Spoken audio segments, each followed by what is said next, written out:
Hello everybody, welcome back to HardReset.Info channel. In today's video, I'll show you how to turn on app continuity between cover and main screen on your Galaxy Z Fold 8.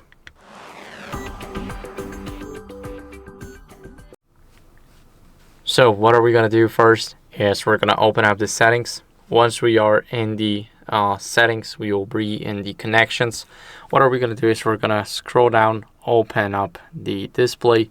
Once we are in the display, we have a lot of settings here, but what are we interested in is the continue apps on cover screen. I have it set to never, but we can also select it to always.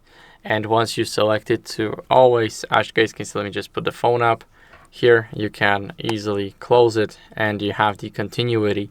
Of course, you can swipe up to continue the app.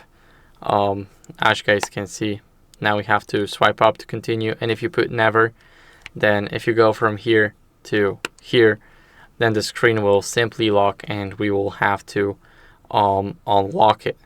So that's how you guys can enable it. Just switch it up to always and you will have your continuity.